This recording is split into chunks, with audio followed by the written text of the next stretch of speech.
Hello everybody, it's Nick reporting from COVID Central here. So I thought I might just do a bit of a vlog. I don't know if I'll do more of these or not, just on what it's been like. We all came down with COVID roughly over the 27th and 28th of December. The whole family came down with COVID, and it's been quite an interesting journey actually. So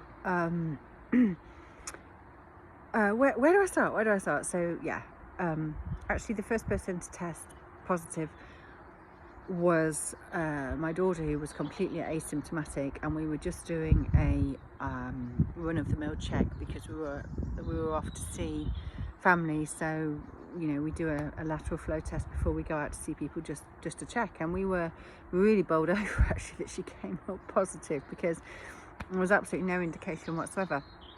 So obviously, as a consequence, we checked in for PCR tests, which we couldn't actually book until the next morning.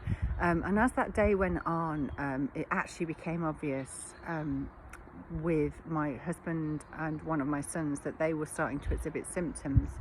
And lo and behold, we all went for our PCR tests, and all of them came back positive. And in a lot of ways, that was really, really comforting, because I think it's kind of your worst nightmare. I had friends of mine where part of the family went positive, and then just as they were coming out of isolation, another member went positive, and it went on and on and on, and they ended up doing a whole month in isolation. And this was just really on the back of lockdown. So that's a really, really stressful situation. So number one, I was actually quite thankful that we pretty much all went at the same time, so we could just all isolate and get it over and done with. Interesting fact, actually, my PCR came back positive, and I was still testing negative on my lateral flow test. So that is interesting. And then the next thing that then springs to mind is obviously, okay, who have you been in contact with? Where have you been? Who do you need to let know? And I rang everybody that I could possibly think of. You're meant to let people know that you've had close contact with. I think it's like for 48 hours previously, but obviously, with me being me, I went longer than 48 hours because, I just want to be responsible about it. But there was a slight anxiety in doing that, because there is a worry which is, oh my goodness, have I done this? Have I passed this on to somebody else? Am I responsible for making somebody else ill? It's quite a fear-based approach, which actually really worries me. It really worries me that when there's fear-based environment. Now, as it happens, everybody I spoke to, it was completely fine in terms of, no problem, thank you for letting us know, we will do our tests, and life goes on. It is what it is. It's spreading like wildfire. Although I do know of somebody who has told people, and they've been really cross with them, and feel that they've done something wrong, which is really I think is a really, really dangerous route to go down. There is no rhyme or reason here. People are not being malicious. None of us catch it or pass it on with any intent. I think the vast majority of people are just trying to be very sensible. We've been vaccinated and had boosters. We've done all of the sensible things that we can do. Generally take tests before we go out, and blah blah blah. And there is no point going into this witch hunt of where's it come from, because it's a needle in a haystack, right? It's a needle in a haystack. It could be anywhere, anything, anyhow. And I really, really feel uncomfortable. And a lot of my anxiety actually came from this whole blame culture that seems to sit around it, which I didn't experience with my close contacts at all. And actually, a lot of us have all, excuse me, I've got a tickly cough. I'm on day 5 now. There's loads of us that over the Christmas period that have come down with it, all exchanging stories and supporting each other. But yeah, I think there is that fear-based culture out there, and that anxiety that goes with it, which is really, really unhelpful. Really unhelpful. The other observation I'll get is that the test and trace system is really, really a little bit broken.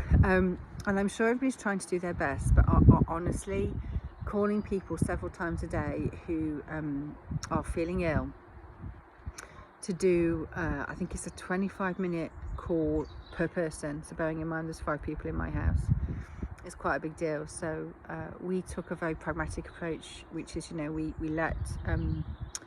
let the government know where we were isolating. We logged our results, and we confirmed with them that we were all isolating and that we had let all of the close contacts know. Even having done that, and I spoke to them 2 or 3 times to reassure them and say, we've fulfilled our legal requirements, and also from a moral perspective, I've absolutely let everybody know. But I can't, it's not up to me to tell other people what they should or shouldn't do, right? My obligation is to let people know that I've tested positive. This is in my humble opinion.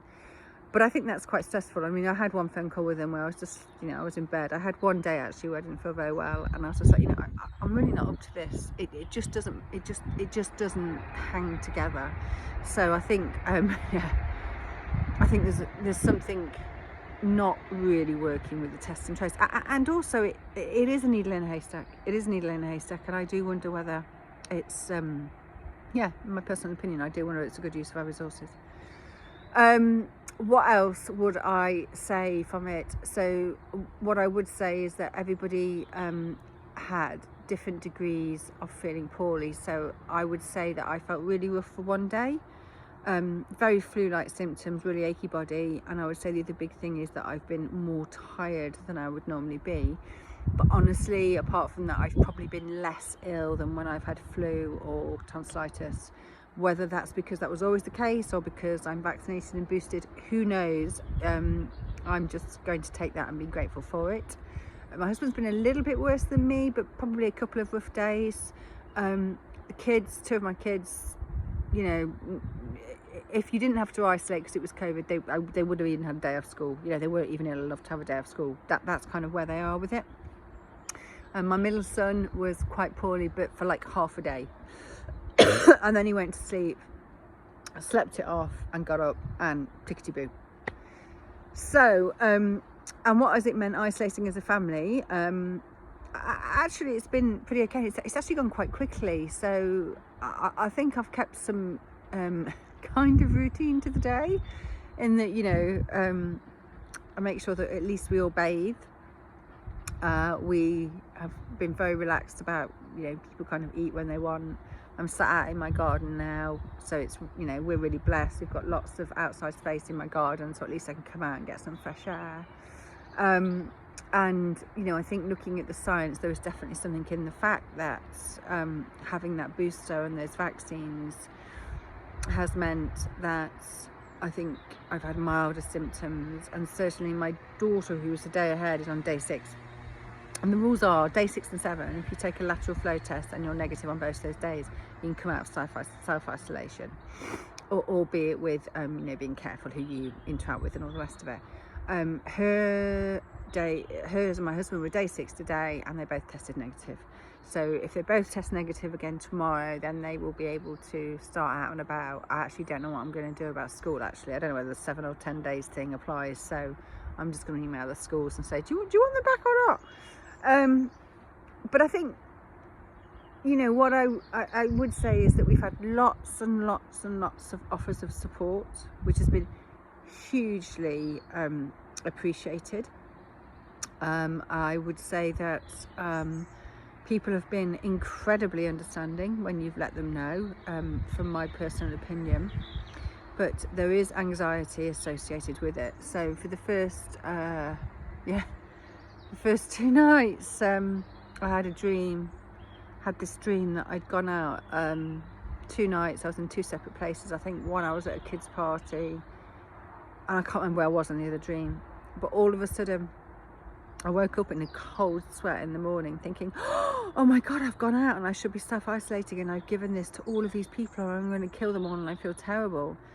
And it was a dream. I hadn't gone out. It was just a bad dream. But I think that, we have to be wary of this stuff, because it has implanted something in my subconscious that is generating a level of taking responsibility for something that honestly is so random and so easy to pick up. that it's kind of out of my, it's not within my gift.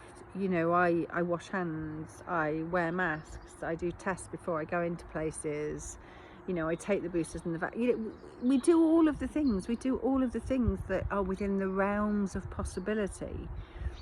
I have no idea where we've picked it up from. Could have been, you know, touching a door handle, walking through a door after somebody else. Who knows? There's no point. You know, the minute you start going into that spiral of that fear-based blame, it's just really unhealthy. And I think that is the thing that does worry me about some of the culture that's going around the pandemic. You know, we have done everything we can do and are continuing to do to protect vulnerable people. And I hear, you know, the thing about, you know, but you know, we're still at risk. And I think, well, there's a certain perspective we need to take here, is that we've always been at risk. We've never lived in a world without disease. We've never, you know, been in a place where there's been no risk when we walk out of the door. That is an optical illusion. And I think a lot of the pandemic just tap into our fear of death and of being ill. And I think it just, you know, it really triggers a lot of, I'm seeing a lot of triggers in terms of blame. You know, well, you know, if you'd have done this or not have done this, you wouldn't have passed it on. And that obviously came out. I had 2 really bad nightmares actually, and that definitely came out of my subconscious. And that, so I just wanted to share those observations and say, you know, that we're back out, we're out of isolation next week. And we will continue with the same principle, which I think pretty much applies to our life. I don't want to come from a place of fear. I think, you know, the majority, and I've always thought the majority of people are good people doing the best they can in very difficult situations. I will continue to check the road before I cross it, but I will still continue to cross the road. And that is the best metaphor I can use. And I think I should, you know, I think my observation is, I think we should just be very careful about this blame culture, and being cross with people if they get it, or, you know, there's a perception they might have passed it on, because it, you know, that it's just a meaningless exercise. It's a meaningless level of anxiety that we don't need to engage in. And I think the science, you know, the science is holding up. The science is holding up on the vaccines and the boosters. And interestingly, you know, some people I speak to, particularly who are exposed to it a lot, you know, in the health profession and in the education profession, I've had close contacts that have tested positive and they haven't, which again, you know, just goes to further back up the proof that what the scientists are telling us is what, you know, ultimately the way out of this is our immune systems are, it's a beautifully sophisticated thing, beautifully sophisticated. And what the vaccines and the boosters do is they are merely chivying our immune system up to be able to cope with it. So yeah, that is our experience so far. And this hasn't been anywhere near, I have to say, this self-isolation has not been anywhere near as bad as lockdown. And I think that's because there is an end in sight. It's obviously a lot shorter than lockdown. I think there is an end in sight. I think there are you know, tangible things that we can do in order to say, you know, is it safe to go forward? I think, you know, we have made huge, I mean, we should not underestimate the massive, mammoth steps we have made in terms of the vaccines and the boosters and so forth. And I can't get into this. This isn't a political thing at all. I just can't get into slagging people off who may have done this or should have done this and all the rest of it, because, you know what, we're not walking in their shoes. The last 2 years for the people that have been running this country and the response to this pandemic, does anybody really want their job? You know, really?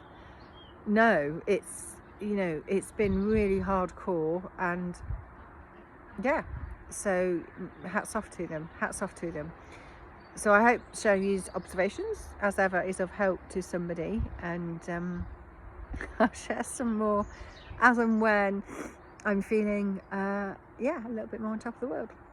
Everybody, I hope you have a really wonderful new year. Lots of love. Take care. Bye.